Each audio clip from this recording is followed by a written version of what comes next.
This is video number 6 for our April 21 MIS 4399 class. So we're talking about the ethics of addictive design. Human beings are adapted to seek social approval from our peers, but we are not adapted to seek it and the dopamine hit it provides from hundreds or thousands of people on a daily basis. People tend to have a worse body image the longer they use social media. As former Facebook executive Chamath Palihapitiya explains, we curate our lives around this perceived sense of perfection because we get rewarded in these short-term signals, hearts and likes and thumbs up. We conflate that with value and we conflate that with truth, and instead, what it really is fake brittle popularity that's short-term and leaves you even more vacant and empty. Former Pinterest president Tim Kendall puts the matter even more bluntly. It's plain as day to me, these services are killing people and causing people to kill themselves. People with social media addiction also have significantly less time for other aspects of their lives. The addiction can negatively affect your capacity to engage in play and recreational activities with others. It can also limit your ability to affiliate with others. People with addiction tend to engage in fewer social activities and spend less time with family and friends. The negative mental health effects also impact our emotional states, as those with an addiction are more likely to feel depressed, have low self-esteem, feel more social anxiety, feel alienated from family and peers, and are less likely to have interpersonal relationships. Social media addiction can also impact your ability to reason accurately and concentrate and to direct and control your own affairs. So, it negatively affects both your capacity for sensation, imagination, and thought, and your capacity for practical reason. Thus, Bhargava and Velasquez argue that addictive social media is ethically wrong because it harms fundamental capabilities that are necessary for a good life. But why is social media driven by AI even morally worse or even morally different from the economic forces that finance media like television and radio? The answer is that the algorithm learns and adapts based on your individual behavior. The fact adds insult to injury because not only does social media addiction harm you, but unlike television, radio, or even actual drugs, the algorithm continually refines the platform itself in order to make it more addictive for each user to make them engage longer. The more you engage with social media, the more the algorithm learns how to keep you engaged, feeding you exactly what will keep you on longer and creating a feedback loop. This is exactly problematic because it involves the user themselves in the process that makes them more addictive to the platform. As Bhargava and Velasquez argue, this demeans and disrespects the user and conveys the idea that companies do not care if they use the person to harm themselves.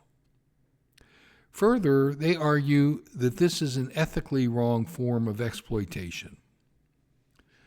Social media companies exploit vulnerabilities in the form of the cravings that arise from the addiction and from the pervasiveness of the internet itself in order to advance their own ends.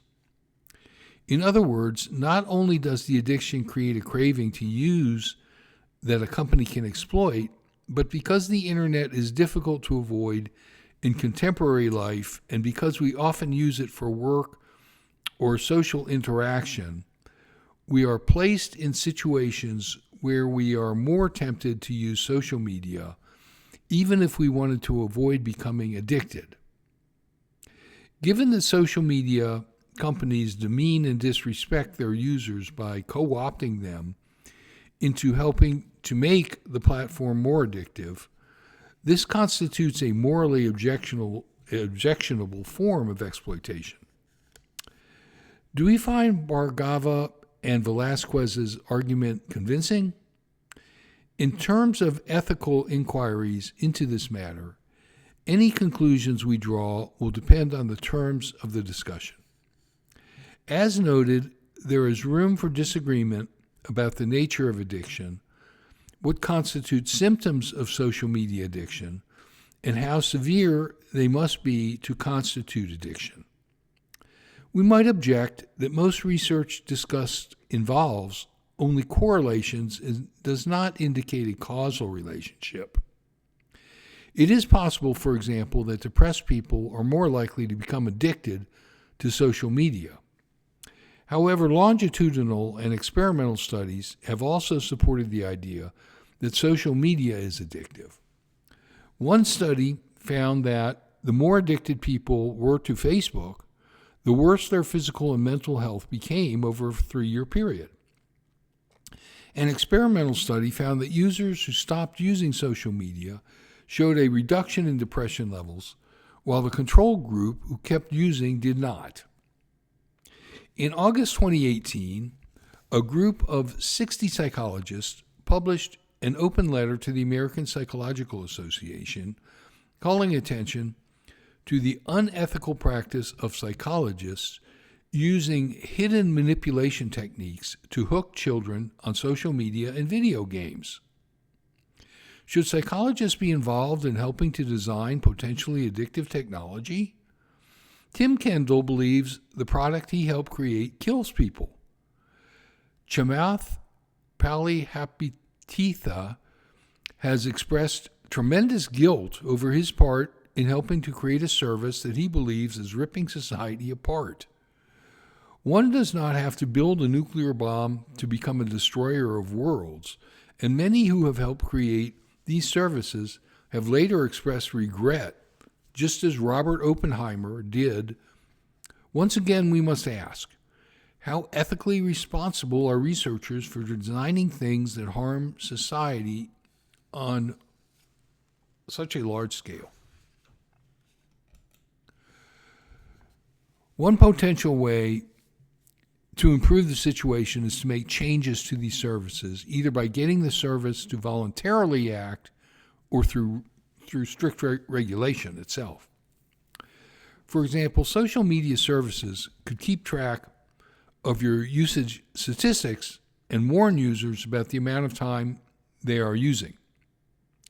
The service could also be more transparent by warning users in advance what the algorithm is designed with your time and attention in mind, and that the service is potentially addictive, just like the warning on cigarettes, for example. Should social media come with warning labels, just as cigarette packages often do? The service could also be redesigned to make it easier to quit. Oh, I'm sure the companies would go for that voluntarily. For example, if one wishes to quit Facebook, the user must go through a convoluted series of menus. They must confirm several times that they wish to close their account, and they are bombarded by messages and photos of friends showing everything the user will miss out on if they quit. Redesigning those features to make it easier to quit might at least help with these problems. More direct solutions would attempt to disrupt the market dynamics of the so-called attention economy. Social media services would be less inclined to create addictive services if their users were the customers. Services that require paid subscription for their revenue, for example, do not need to try to maximize screen time in the same way that a service dependent on ad revenue does. In other words, a subscription-based business model does not require that the platform be addictive as an essential feature of the service. Would it be better if you had to pay to use services like Facebook and Twitter? While it might make the service less addictive, it would also introduce barriers for lower income individuals to be part of social media. In Chapter 5, we considered the idea of creating publicly owned social media services. This carries certain challenges as well, such as obtaining community agreement on standards of content. Another solution might be to simply ban social media altogether until the ethical issues can be sorted out. This might seem extreme or to place a limit on free speech, but given that we could also think of social media as a giant open-ended human experiment, perhaps there is an argument that social media in this form is more socially harmful than helpful. Okay, well, this sixth video ends the formal lesson for April 21st. There will be a prelude video to these six video lessons that will be mostly administrative. So thank you for attending.